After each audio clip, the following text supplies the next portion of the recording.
হয়েছে কালকে পুলিশ গেছে, পুলিশ যাওয়ার পরে অনেক দুর্ব্যবহার করছে, মানে পুলিশের ভূমিকাটা খুব একটা সুন্দর না। তো তারা তো আমরা কালকে বাড়ি আমার এলাকার ভিতরে কালকে বাড়িতেই আসছিলাম না, পুরুষ লোক তারা বিয়ের ভিতরে গেছে। তারা কি অভিযোগে জানি তারা কইছে থানা তাই তো থানা তাইসকে দেখা করছে, তারা আটকাল আছে। এই কারণে আমরা এখানে আসছি। কি কি অভিযোগ আটকাইছে? অভিযোগ তো আমরা জানি না। রাত 12টা বাজে, আমার বাসুর ছেলের বিয়ে, সবাই বরযাত্রী গেছে, আমরা ঘরের মধ্যে, আমার বাড়িতে আমি একলা, আমার শাশুড়।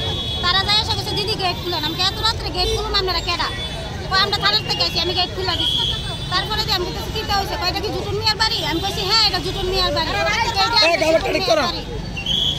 তারপরে দিয়েছে না বলছি দাদা কিনতে হয়েছে এখন না, তারা লোক একটু কথা আসলো, নাম্বারটা দিবি, নেন অসুবিধা নেই, নাম্বার নিতে নিয়ে আসে সকালে আগুনের লেগে তারা আইসে অনেক সুমন মিয়া আর টিঙ্কু মিয়ারে তারা আটকে লাইছে। আমরা খবর দিচ্ছি, আমরা কি অভিযোগে? অভিযোগ তো আমরা বলছে না, কিছুই কো না। অভিযোগ কিটা আমরা তো